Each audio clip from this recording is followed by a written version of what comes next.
कैसा कथा?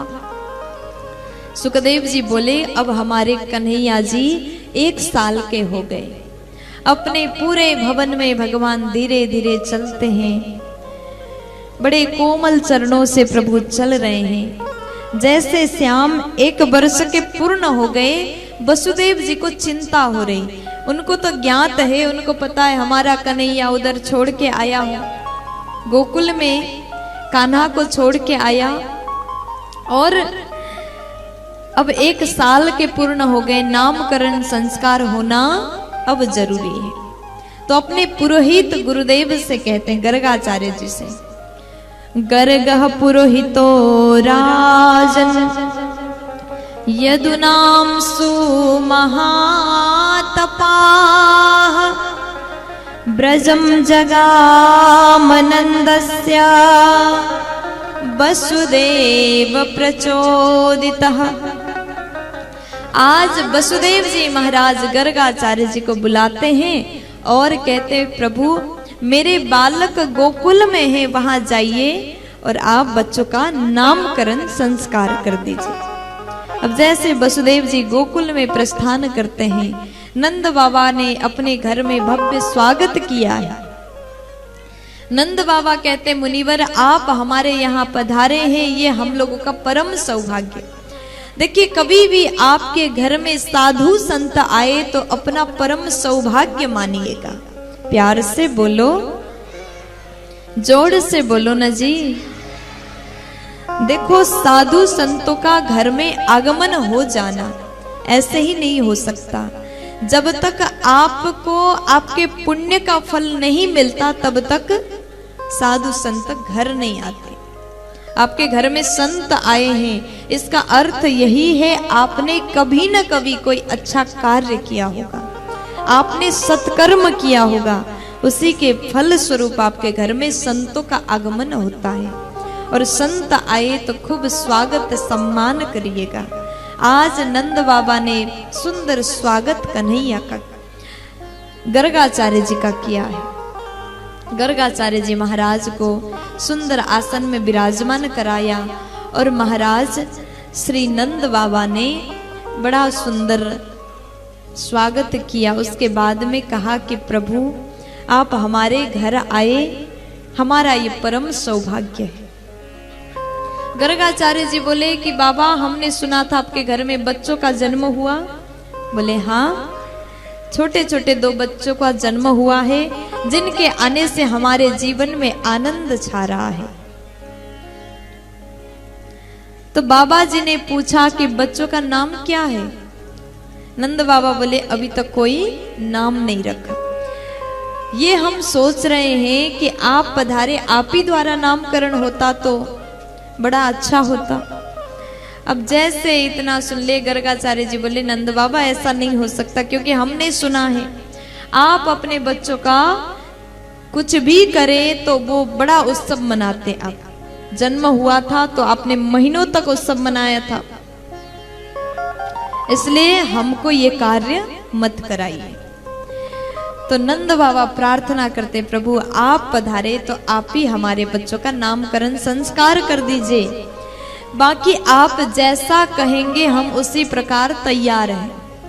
गर्गाचार्य जी कहते हैं कि तो ठीक है, गौशाला में जाकर के गोप्य रूप में नामकरण संस्कार करेंगे। अब जैसे इतना सुन लिए, तुरंत नंद बाबा अपनी रानी को कहने के लिए चले गए। यशोदा जी के पास गए, देवी हमारे घर में त्रिकालदर्शी संत भगवान पधारे हैं और बच्चों का नामकरण संस्कार करने के लिए हमने निवेदन किया, आप अपने बच्चों को लेकर के गौशाला में आओ, गोप्य रूप में नामकरण संस्कार होगा। यशोदा जी कहती हैं कि ऐसे कैसे होगा, हमारे बच्चे हैं, सबको बुलाएंगे, निमंत्रण करेंगे, सब आएंगे, उत्सव मनाएंगे, नाच गाना सब होगा। तो नंद बाबा बोले कि ऐसे मत बोलिए, क्योंकि बार बार ऐसे बड़े साधु संतों का आगमन घर में नहीं हो सकता। त्रिकालदर्शी महापुरुष पधारे हैं। अब जैसे नंद बाबा ने कहा, मैया यशोदा बोली ठीक है हम आ रहे हैं, बच्चों को लेकर के अभी आते हैं। लेकिन जैसे बाबा जी चले गए, इधर मैया जी कहती हैं कि हम लोग बाबा सच में त्रिकालदर्शी है कि नहीं, परीक्षा के लिए बच्चों को बदल करके चलते हैं। माता यशोदा जी ने अपने बालक रोहिणी मैया को दिया, रोहिणी जी के बालक मैया ने अपने गोद में लिया। अब जैसे गौशाला में प्रवेश करते हैं, गर्गाचार्य जी महाराज ने कन्हैया को देख लिया। दूर से देखा तो भगवान को देख करके बड़े खुश हुए, और जैसे भगवान को देखा परम सुख परम आनंद का दर्शन हुआ। और गर्गाचार्य जी निहार रहे थे कन्हैया को, इतने में प्रभु ने मुस्कुरा दिया। और जैसे प्रभु मुस्कुराए तो गर्गाचार्य जी अति आनंद में डूब गए और उनको समाधि लग गया। थोड़ी देर के लिए नहीं, घंटों तक समाधि में डूबे रहे। जो एक बार भगवान को देखे तो पूरा दुनिया भूल जाता है, लेकिन उसमें भी प्रभु अगर मुस्कुरा दिए तो सब कुछ भूल जाता है। भगवान ने जैसे मुस्कुराया, गर्गाचार्य जी सब कुछ भूल गए।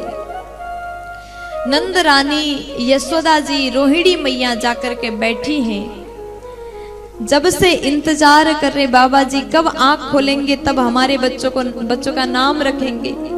इंतजार कर रही हैं, बाबा जी ने आंख नहीं खोला। अब उसके बाद में मैया को बड़ा डर होने लगा, पता नहीं क्या हो गया, बाबा जी हिल नहीं रहे, बोल नहीं रहे, नेत्र बंद है। तो हाथ में पकड़ करके बुलाया, बाबा जी अब उठ जाओ। बहुत देर तक आवाज लगाती हैं, तब जाकर के बाबा ने अपनी आंख को खोला। मैया बोली, बाबा जी आपको क्या हो गया? आप घंटों से नेत्र बंद करके बैठे हैं, हम इंतजार कर रहे हैं। तब गर्गाचार्य जी कहते, मैया आपका बेटा, कहने वाले थे कोई साधारण बच्चा नहीं है, ये परमात्मा है, परब्रह्म है, जिसका न आदि का पता है, जिसका न अंत का पता है। ऐसे भगवान है।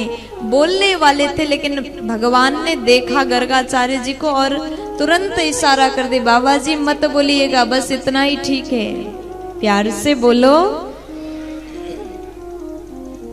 क्यों रोक दिया? यहाँ पर गर्गाचार्य जी को तो पता चल गया ये कोई साधारण बच्चा नहीं, भगवान है। भगवान ने धरती पर अवतार लिया, वो तो जान गए, लेकिन माता यशोदा को इसलिए बताने से रोका, भगवान को पता है अगर इनको पता चला ना तो भगवान की तरह एक कोने में रख देंगी और पूजा करेंगी, पाठ करेंगी, हमको ये बाल लीला करने का मौका नहीं मिलेगा। माखन चोरी करना है, आगे जाकर के खूब अच्छा अच्छा लीला करना है। माँ का प्रेम जो मिल रहा है वो प्रेम कम हो जाएगा, भगवान का भाव आएगा तो एक पुत्रवत प्रेम खत्म हो जाएगा। इसलिए भगवान ने नेत्रों से इशारा कर दिया, बाबा जी आगे मत बोलिए। तब गर्गाचार्य जी बोले, मैया आपका जो ये लाल है ना इतना सुंदर है, इसके सौंदर्यता को देख करके हम तो अपने आप को भूल गए, इतना सुंदर बालक है। और जैसे मैया ने सुना, मैया कहती है हमारा बालक है तो सुंदर तो होगा ही। देखो दुनिया की कोई भी माँ हो, अगर माँ के सामने बच्चों का प्रशंसा कर दिया जाए ना तो माँ अति खुश हो जाती, प्रसन्न हो जाती है। तो इस प्रकार जैसे भगवान का दर्शन गर्गाचार्य जी को हुआ, अब नामकरण संस्कार प्रारंभ करते हैं। सर्वप्रथम भगवान कृष्ण जी के माँ यशोदा के गोद में जो बालक था उस बालक की ओर निहारा और मैया बोली, प्रभु नाम बताइए। गर्गाचार्य जी कहते हैं देख करके यशोदा जी के गोद में जो बालक है वो कह रहे हैं, मैया अयम ही रोहिणी पुत्रो रमयन् सुहृदो गुणैः आख्यास्यते राम इति बलाधिक्याद् बलं विदुः गर्गाचार्य जी बोले कि मैया ये आपका बेटा नहीं है, आपके गोद में जो लाल है ना ये आपका नहीं, ये माता रोहिणी का पुत्र है। और मैया को लगा कि बाबा सच में अंतर्यामी हैं। रोहिणी जी को देखती हैं और मैया बोली कि बाबा सच में सब जानते हैं, हम परीक्षा लेने के लिए आए थे, ये तो जान गए। गर्गाचार्य जी ने कह दिया अयम ही रोहिणी पुत्रो, ये आपका नहीं उनका बेटा है। और अधिक बल होने के कारण इस बालक का नाम होगा बलराम। बोलिए बलराम भैया की जय हो। और एक और नाम बता दिए, इनका नाम संकर्षण भी होगा, क्योंकि देवकी के गर्भ से आकर्षण करके रोहिणी माता के गर्भ में स्थापित किया था, इसलिए नाम संकर्षण भी होगा। उसके बाद गर्गाचार्य जी महाराज रोहिणी माँ के गोद में जो बालक है, बालक की ओर देख रहे हैं और कहते हैं मैया इनका मैं क्या नाम रखूं, जो हर युग में अवतार लेते हैं, हर युग में अलग अलग रूप है, अलग अलग नाम है, अलग अलग वर्ण है, बड़ा सुंदर इनका नाम होगा। नाम तो अनेक हैं, लेकिन एक नाम हम बता देते हैं। बहुनी संति नामानि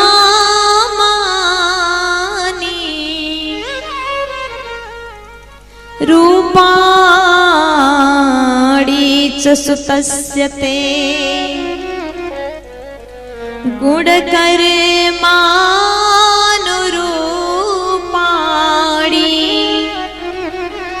तान्यहं वेदनो जनः। बहुनी संति नामानि, नाम बहुत है एक एव नास्ति, बहुनी संति, बहुत सारे नाम है, केवल एक दो नाम नहीं है। और इस बार ये श्यामल वर्ण के काले हैं भगवान, इसलिए इनका नाम होगा कृष्ण। बोलिए कृष्ण कन्हैया लाल की।